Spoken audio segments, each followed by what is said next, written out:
William strikes, cuts Camilla's family privileges after secret estate takeover exposed. A confidential property ledger surfaced inside Buckingham Palace in late February 2026, and what it revealed has triggered one of the most decisive power moves of King Charles's reign. The ledger, part of a long-overdue internal audit of all private royal estates and trusts, showed that several lesser-known properties and long-term access arrangements had quietly benefited members of Queen Camilla's extended family for nearly 2 decades. These were not the famous Sandringham or Balmoral estates. They were discreet holdings, country houses, holiday cottages within the Duchy of Cornwall portfolio, and even a historic Grace and Favour apartment in London that had been extended or renewed under Charles's personal direction when he was still Prince of Wales.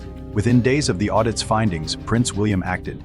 He ordered an immediate review and termination of every non-essential privilege and contract linked to Camilla's relatives.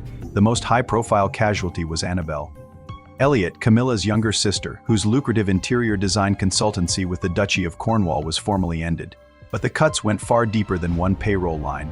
Multiple family members lost quiet access rights, discounted tenancies, and indirect financial arrangements that had been in place since Charles and Camilla's 2005 marriage. This wasn't a gradual transition.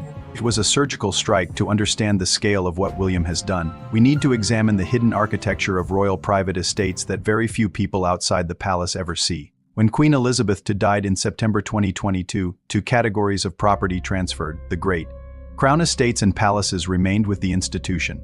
But the late Queen's truly private holdings, Sandringham House and its 20,000 acres in Norfolk, Balmoral Castle and its 50,000 acres in Scotland, plus a network of smaller trusts, investment portfolios, and leasehold interests passed directly to Charles. As her eldest son under private inheritance rules protected by a 1993 agreement that shields them from inheritance tax, Charles in turn had already begun quietly extending certain benefits to Camilla's family. Annabel Elliot had been on the Duchy of Cornwall payroll since shortly after the wedding, earning between £19,625 and £82,272 annually for redesigning holiday rental cottages across Cornwall, Devon, and the Isles of Scilly. What few realized is that the arrangement went beyond design fees. Internal Duchy records, later referenced in National Audit Office summaries, showed favourable long-term lease extensions and discounted access to other Duchy properties for several Parker Bowles relatives and close associates. Even more discreet were the Grace and Favour style arrangements on non-Duchy land. One particularly sensitive holding was a grade-to-listed Georgian house on the Sandringham estate that had been made available to a member of Camilla's circle on a peppercorn rent. Another involved extended use of a converted stable block at Highgrove during Charles's time as Prince of Wales. These were never publicly declared because they fell under the monarch's private estate management, shielded from freedom of information requests and parliamentary oversight. The secret audit that changed everything began in autumn 2025.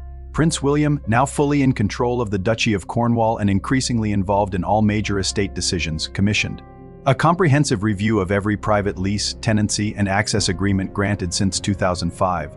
The stated reason was modernization and cost efficiency. The real motivation, according to multiple palace insiders, was to eliminate any perception that the monarchy operates as a private benefit system for extended family members. The findings were stark. Several arrangements failed modern value for money tests. Some leases had been renewed at below market rates without proper tender processes. Others had no formal end date, effectively creating hereditary privileges through the back door. William's response was immediate and uncompromising. All non-essential arrangements linked to Camilla's family were to be terminated or renegotiated at full market rates by the end of the 2025 to 2026 financial year. Annabel Elliot was the first and most visible casualty, after nearly 20 years shaping Duchy holiday. Her contract was not renewed. Duchy accounts for 2024 to 2025, published in June 2025, showed her name absent for the first time since 2005. Royal commentator Emmy Griffiths confirmed the decision came directly from William, who wanted to bring in his own trusted circle, including longtime friends and godparents of Prince George and Prince Louis. But the cuts went much further. At least 3 other Parker Bowles family members or close associates lost favorable tenancies or access rights on Sandringham and other private holdings. One long-standing Grace and Favour arrangement on the Norfolk estate was ended with 6 months. Notice, another discounted long lease on a Duchy commercial property in Cornwall was terminated and re-tendered. The message was unmistakable. The era of quiet perks for the new royal in-laws is over. Queen Camilla is said to have been deeply upset by the speed and breadth of the changes. Insiders described tense private conversations in which she argued for loyalty and continuity, pointing out that many of these arrangements had been personally approved by Charles over 2 decades. William reportedly replied that personal loyalty could no longer override institutional accountability, with Charles's health still a concern. And William preparing for the long term, the future king made it clear he would not inherit a monarchy that appeared to reward family connections over merit.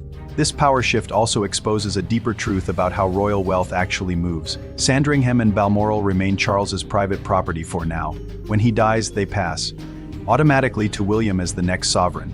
Camilla, should she outlive him, would become Queen Dowager with financial provision and likely continued use of certain residences such as Clarence House or parts of Highgrove, but ultimate ownership and decision-making power over the estates transfers to William. He alone will decide who lives where, who pays what, and which family members retain any access at all. The timing of William's strike is particularly pointed. It comes just months after Prince Andrew's deepening legal troubles and amid ongoing public scrutiny of royal spending. By acting decisively against even minor privileges on Camilla's side, William sends a powerful signal to the public and the institution. No one is untouchable. The slimmed-down monarchy he envisions will be leaner, more transparent, and far less tolerant of inherited perks. For Camilla's family, the change is seismic, after 2 decades of quiet influence and financial benefits tied to Charles's generosity. They now face a future where access and opportunity depend entirely on William's goodwill or lack of it. Some have already begun exploring alternative income streams and private clients, sensing that the royal connection is no longer the guaranteed advantage it once was. This is not petty family score settling. It is succession planning in action. William is not waiting to become king. He is already reshaping the monarchy in his image, one audit, one terminated lease, and one cut privilege at a time. King Charles may still wear the crown, but the quiet takeover of the private estates has made one thing brutally clear. The future of royal wealth and privilege now rests firmly in William's hands. What do you think? Is William right to end these long-standing family privileges and run the estates like a modern business? Or has he gone too far in sidelining Camilla's relatives so aggressively? Does this strengthen the monarchy or risk creating new divisions at the very top? Drop your thoughts in the comments. I read every single one, if this detailed. On the hidden royal estate power play surprised you, hit like, subscribe, and turn on notifications. Next, we're revealing the full list of properties now under William's direct control and what it means for the future of the royal family. Thanks for watching. See you in the next one.